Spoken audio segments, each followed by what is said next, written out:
Hello, আসসালামু আলাইকুম viewers, welcome to my channel. আশা করি সবাই ভালো আছেন, ভালো থাকেন, সুস্থ থাকেন, এই কামনা শুরু করছি আজকের ভিডিও।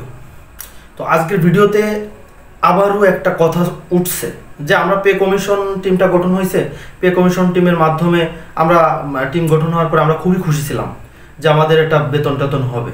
এখন আবার নতুন সরগোল হচ্ছে যে অনলাইন জরিপের মাধ্যমে এই পে কমিশন গঠন করা হবে, মানে অনলাইন জরিপের মাধ্যমে এই কর্মচারীদের বেতন নির্ধারণ করা হবে।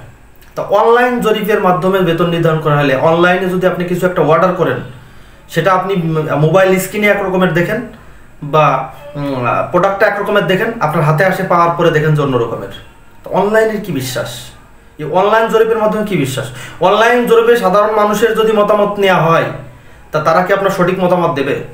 তারা তো সরকারি কর্মকর্তাদের এটাই ভাবে যে সরকারি কর্মচারী মানে ঘুষখোর, অবৈধ টাকার পাহাড় গড়ে তারা তো এটাই মনে করে। কিন্তু সরকারি কর্মচারী যে কতটা কষ্টে আছে, কতটা যন্ত্রণা আছে, কতটা ঋণগ্রস্ত আছে, যে বেতন তাতে তারা যে চলতে পারে না, মাসের অর্ধেক আসলে যে তারা চলতে পারে না, এটা কি তারা জানে? তারা কি অবগত আছে? তাহলে কার কাছ থেকে অবগত করবেন? কার কাছ থেকে অনলাইন জরিপ করে কার কাছ থেকে পরামর্শ নিয়ে এই বিষয়ে অবগত হবেন?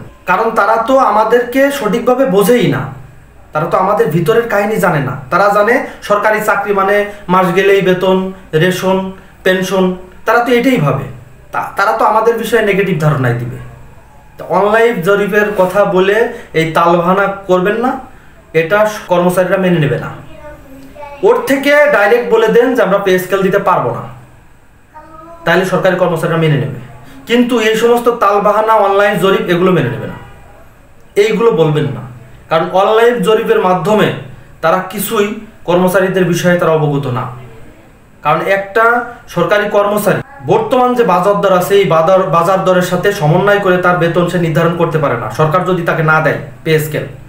কিন্তু সাধারণ মানুষ, একজন কামলাও, সে তার আজকের কামলা নির্ধারণ করে বর্তমান বাজার দরের উপরে, মুদ্রাস্ফীতির উপরে। সুতরাং এই অনলাইন জরিপ টরিপ এগুলো আমাদের বুঝায়েন না।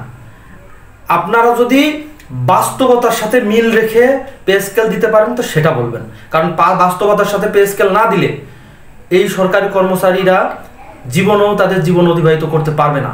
কারণ তারা যে বেতন পায় সেই বেতন দিয়ে তাদের বাজার সদাই, পরিবার চালানো, ঠিক আছে, একটা হিমশিম খেয়ে যায়। তাই বর্তমান বাজার দরের উপরে, বাস্তবতার উপর নির্ভর করে পে স্কেল নির্ধারণ করুন। আর যদি মতামত নিতেই হয়, তাহলে কর্মচারীদের ভিতর থেকে প্রতিনিধি নিয়ে তাদের মতামত নেন, বা আমাদের সরকারি কর্মচারীদের মতামত নেন, ঠিক আছে। কিন্তু এই অনলাইন জরিপের মাধ্যমে সাধারণ জনগণের মতামত নিয়ে এ সমস্ত তালবাহানা করে আপনারা এড়াই যায়েন না, ঠিক আছে। এমনি সাধারণভাবে বলেন যে আমরা পে স্কেল দিতে পারবো না, সেটা মেনে নেওয়া যাবে। কিন্তু এই অনলাইন জরিপের মাধ্যমে এই দোহাই দিয়ে আপনারা এগুলো করবেন, এগুলো সাধারণ আপনার যারা সরকারি কর্মচারী আছি এরা আমরা মেনে নেব না। বর্তমান যে পে কমিশনটা গঠন করা হয়েছে, এই পে কমিশনের চেয়ারম্যান মহোদয়ের কাছে একটা অনুরোধ থাকবে, একটা বাস্তবতার সাথে মিল রেখে যুগ উপযোগী ভাতা সহ একটা নতুন পে স্কেল আমাদেরকে উপহার দিয়ে যান।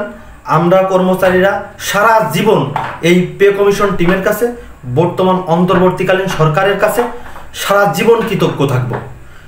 ধন্যবাদ সবাইকে সম্পূর্ণ ভিডিওটি দেখার জন্য। দেখা হবে পরবর্তী এপিসোডে। ততক্ষণ পর্যন্ত ভালো থাকুন, সুস্থ থাকুন, এই কামনায় শেষ করছি। আল্লাহ হাফেজ।